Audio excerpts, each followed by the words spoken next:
Hello everyone, Ryan from Oakland Ghosts, and this episode is the conclusion of my Patch from Scratch series. We're not actually building a patch today. We're going to start arranging the song on the Synthstrom Deluge. If you've been with me from the beginning of this series, basically in each episode we've built a patch from scratch on a different piece of my gear, including drums on the Deluge. We've imported some samples. I played bass and omnichord, and we've basically got all the loops that we need and all the sections we need to construct a song. So I've been asked many times, how do I arrange? Because that's where the magic happens, or at least some of the magic, I guess. That's a really hard video to make. I'm going to be honest with you. I feel like that almost needs to be a live stream. But one question I did get recently was how I arrange between the Deluge and the analog gear. And I think I can show a little bit of that because that has changed since I used to only exclusively work on the Deluge. When I arrange on the Deluge, I mean, you got all your tracks. It's basically, to me anyway, very similar to how I would arrange in a DAW. I figure out my song, I've got all my parts, I just figure out where they go. Then I'll print some effects, like if I have a filter sweep or a ramp or something.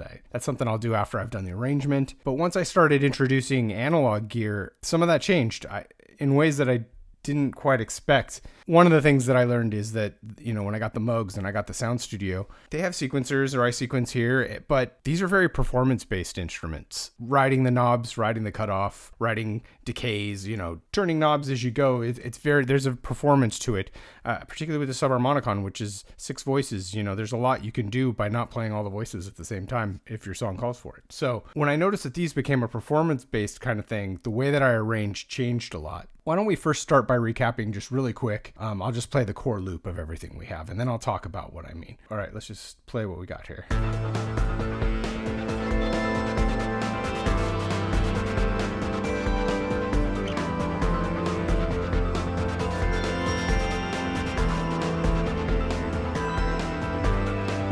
So that's the main beef of the song that we've created over the course of these episodes.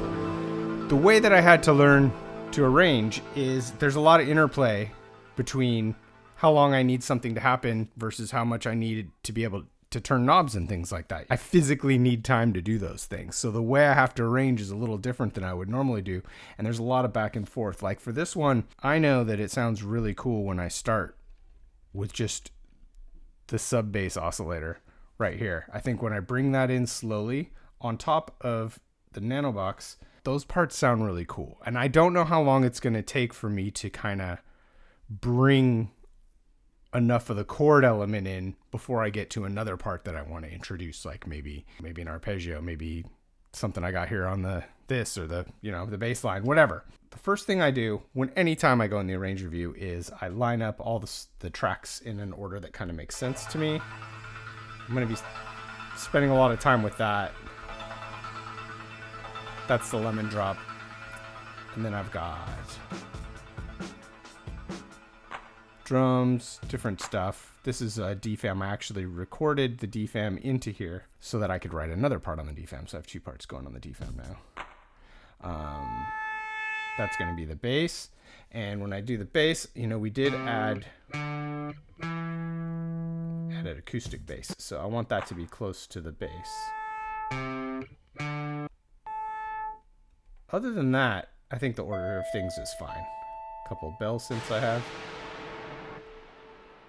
Oh, we know.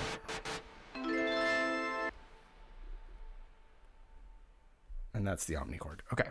I need to reset this real quick because that's a stupid thing. Let's go back to this pattern.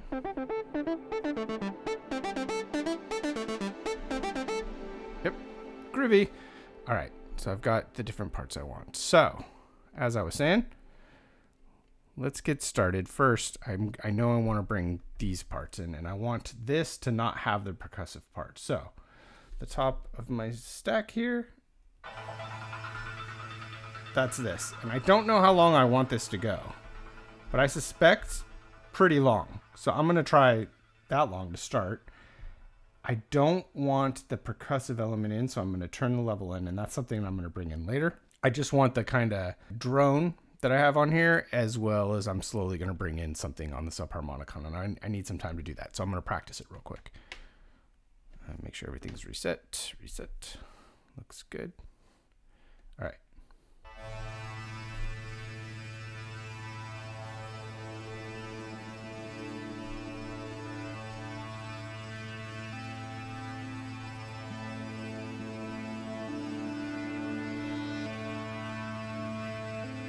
Probably right there I want something else to come in. So probably about halfway I'm going to want something else to come in, another element. Maybe. That's the defam. Let's just try that and see. So this is what I mean. When I'm arranging, it's a lot of figuring it out because I'm going to be performing this and I don't know how long it's going to take to get the performance I want before I want other elements to come in. So I'll run a thing and I'll be like, okay, about right there, that's where I want something to change. Things like that help me to figure out the interplay between these two devices.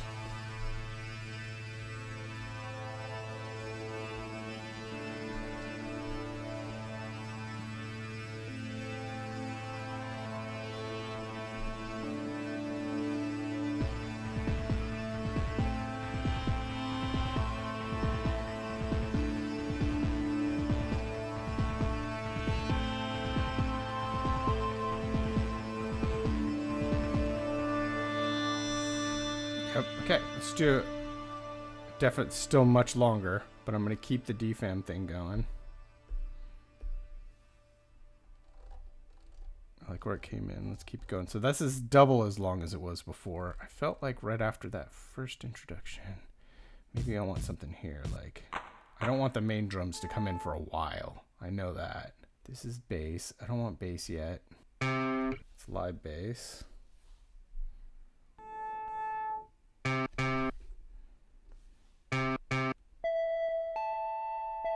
Maybe one of these.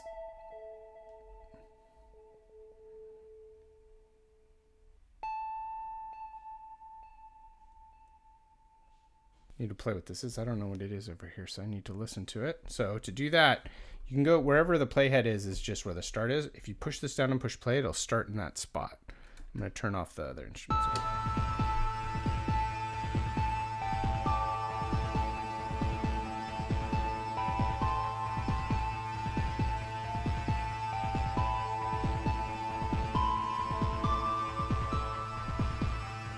Okay, that's pretty dope.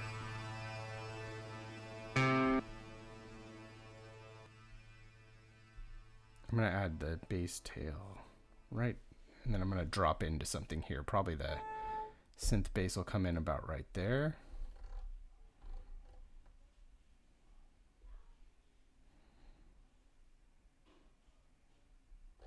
Let's try that. All right. So I've added some more elements, and I'm going to see where we're at when we get there. I think that's going to be too early for some stuff, but we'll see.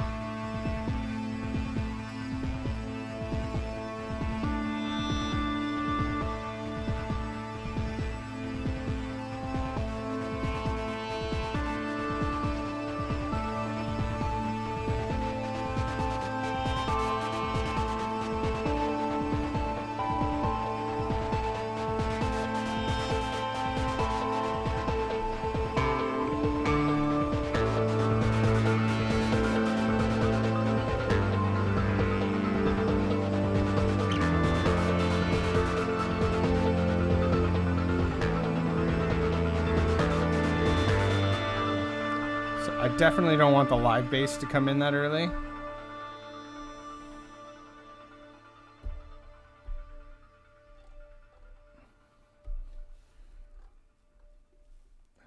What is the pink one? Let's hear.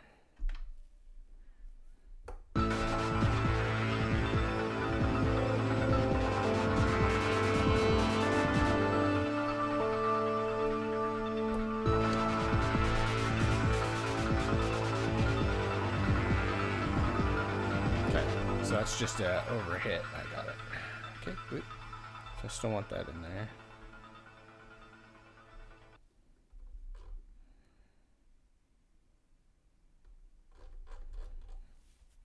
Sure. I don't know. Like I said, it's a lot of back and forth, so I'm figuring out where I want to start bringing different elements in. That's what I'm slowly doing here. Mostly between these two. I'm also slowly bringing this one up because it's got a hat sound. And this has kind of a funky sound on it too. All right. Let's make sure everything's in the right spot. Set. Okay, here we go again. Let's give it a try.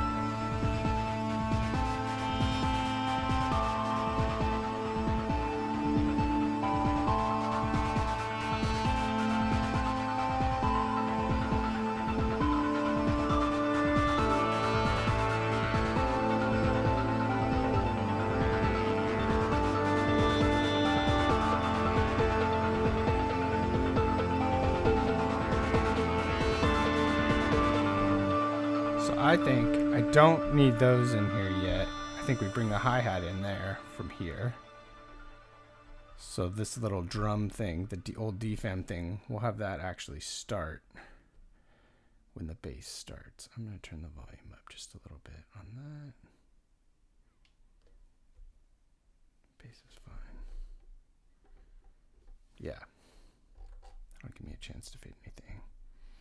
I think after this part, we'll probably cut something for a second. We'll cut like a couple elements, and then the drums will drop like here. Boom, cut, boom, cut. I think that's the way to go. See if we can get that far.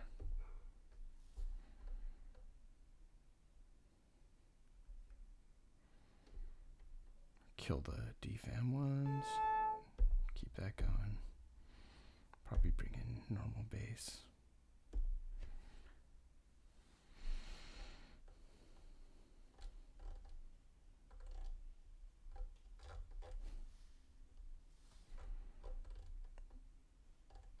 I feel like I'm going to want to cut stuff, like maybe the last one.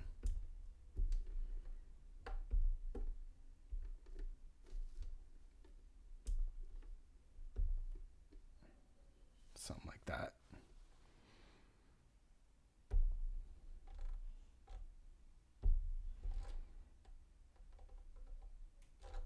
I don't know. See where we're at. I think this is probably about as far as we're going to get on this tonight. I'm just showing basically the intro. How do I get to that key part? I think we're getting pretty close. This might even be too short. I might want to even drag some of this stuff out even longer. Okay, let's give it another try.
Oh, we're getting there. I'm going to do one more. I don't think I had these guys lined up just right because it sounded off. Always got to make sure you reset everything. They don't have run stops, which kind of sucks. Or resets, I should say. Okay, I want that to start as hats. That guy felt off to me. So I have a whole nother chord progression on these that I'll use later, and I could cut the decay and the attack on these and make it more staccato so that it's like more like an arpeggio almost instead of chords. There's lots of weird things I can do to really expand the parts that I have just on the subharmonicon. But I'm trying to figure this intro out right now. Let's try one more time.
Uh-huh.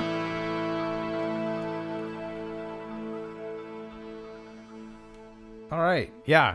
So that's a short glimpse in how I kind of arrange stuff, especially working back and forth between these two instruments. It's all about finding how long you need it to be. I think I could stretch this intro actually out quite a bit longer and really work with the elements a little bit.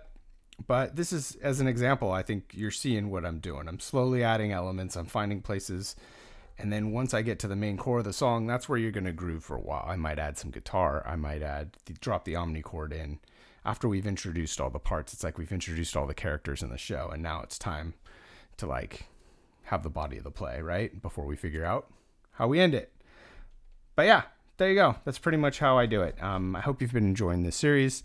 The very last thing I'll do is I'll put the full song after we figure this song out. I still got a lot of work to do, but I hope you've enjoyed kind of having just a glimpse into my creative process and how I go from one thing to the next thing to the next thing until I have all the parts I need to make a song. Thanks for sticking with me. I hope this was enjoyable. If it was, please consider subscribing if you found this valuable.